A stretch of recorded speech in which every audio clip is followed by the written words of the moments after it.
Greetings. So, in this video, we're going to talk about autoimmunity or pathogenesis of autoimmune diseases.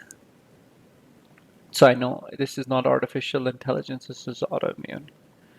So, actually, we've covered a lot of stuff in anatomy and physiology already, which is going to help us understand this and is just going to help us stack some more information on whatever we've learned already. So again, there's a concept of self-tolerance or tolerance to self. Immune system needs to recognize the difference between foreign and self. It needs to be tough on foreign, but it needs to spare the self. Okay? If it is tough on the self, we've got a problem because it's going to kill self. We don't want that, right? So that's the concept of self-tolerance. It's a good thing. Immune system not attacking self, tolerating self. Okay, so if it attacks self, then it is immunity against self or it's autoimmunity. And that's not a good thing. Autoimmune diseases are not good. Okay, so what are the mechanisms that cause self-tolerance, which is a good thing, and prevent the occurrence of autoimmune diseases? So we've talked about central tolerance. Remember, B and T cells mature, and B cells within bone marrow and T cells within thymuses, there's actually, during that time, their maturation, they're tested against self-antigens and against, you know, receptors that are present in body cells. Okay, and if they are antigenic towards body's own cells or receptors on the cell, they're deleted. They're not allowed to mature. They're stopped. Okay? And that's central tolerance. Okay? Let's say by some weird fate, we have a cell that does manage to escape. Okay? What happens? When that cell goes out in the body, there's actually mechanisms in place to make sure that failure of central tolerance doesn't cause autoimmune diseases. Okay, and that's called peripheral tolerance. So this might seem familiar. Again, it's antigen presenting cell, maybe a B cell. Okay, and again you have MHC2, which has an antigen on there, and then you have the T cell receptor, you have CD4, and again MHC2 connects with CD4, and antigen connects with the T cell receptor, and then you have the co-stimulatory signal. So all of this should look very familiar. If you're not sure about this, you really need to watch my anatomy and physiology videos in immunology. Okay. When that happens, the T helper cell stimulates IL-2, which stimulates the T helper cell, which is there to proliferate more B and T cells, right? Okay. Well, here's the deal. So let's say the B cell escaped and it's bad and it's against self. So what is it going to do? It's going to go eat up that target tissue which it's against, right? And present that self antigen to the T cell receptor. However, the T cell was smart. The T helper cell matured and was a good, smart, mature T helper cell. And so it does not, there's no T cell, T helper cell where there's a receptor against self. So there's no T cell, T helper cell that's there to carry out the bidding of that bad B cell. In other words, when that doesn't happen, there's no IL-2 and there's no replication of any of these B and T cells. Okay, so when there's no replication, this bad B cell dies out. Do you now see why we have this mechanism in place? This dying out of this bad B cell, snotty B cell, which is against self, is called anergy. Not energy, anergy. Okay? Now, despite these two mechanisms in place, again, I've simplified this quite a bit so that you can understand this. Again, if as you study more, you're going to realize the rabbit hole gets deeper.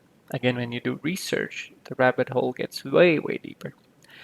Again, despite these mechanisms in place, peripheral and central tolerance, we can still have certain events that can happen that can trigger autoimmunity. We can have the inciting events, and then you have genetics. So remember nature and nurture. So this is what's inherited, and then nurture, this is the environment. So if you're genetically susceptible to it, and there's actually an inciting event that happens, one can trigger autoimmunity. Now, what are the triggers? The triggers are infection, malignancy, drugs. These are some of the triggers. Okay, external agents. Okay, and what do these triggers do? Well, the body's uh, cells have markers on them. This may actually change those markers. Or if there's medications, it may introduce some special antigens in the body. Okay? So what happens when these antigens are changed or some special antigens come in? So this is an example. Okay? So let's say this is my normal antigen. It's got a square, a triangle, and a circle. Okay.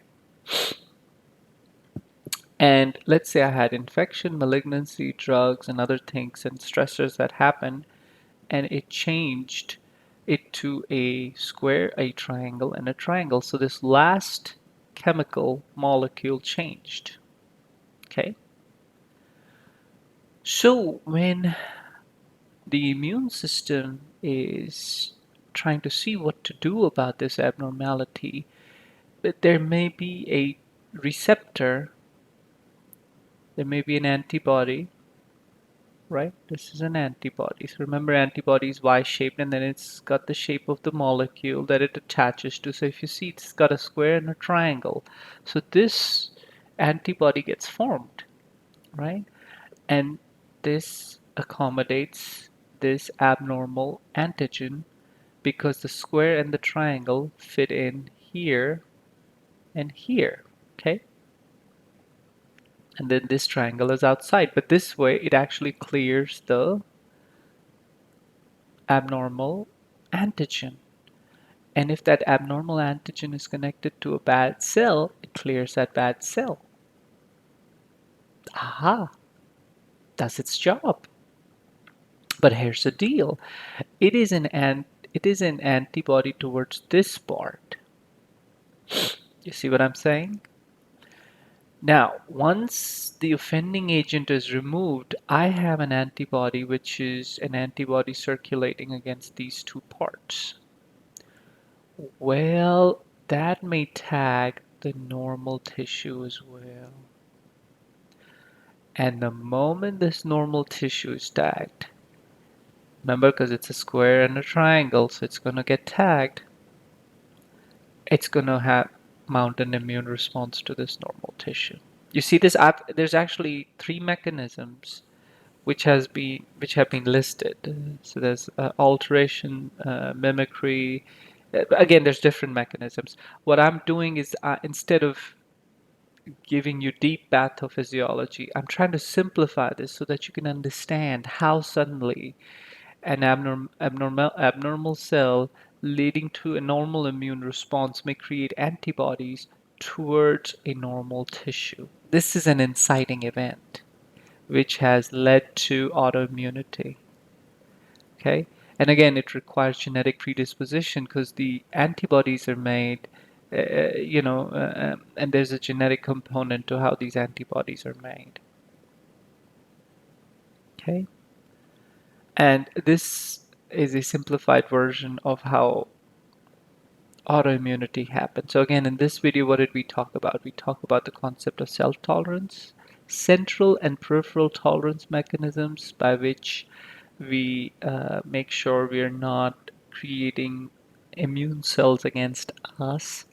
But even in the presence of these two, we may have inciting events which may combine with susceptible genetics to trigger autoimmunity. And we looked at an example of how the trigger by infection, malignancy, and drugs can cause antibodies and cells to be created, which originally targeted the abnormal cells, but now are targeting the normal cells. And this would be considered autoimmunity.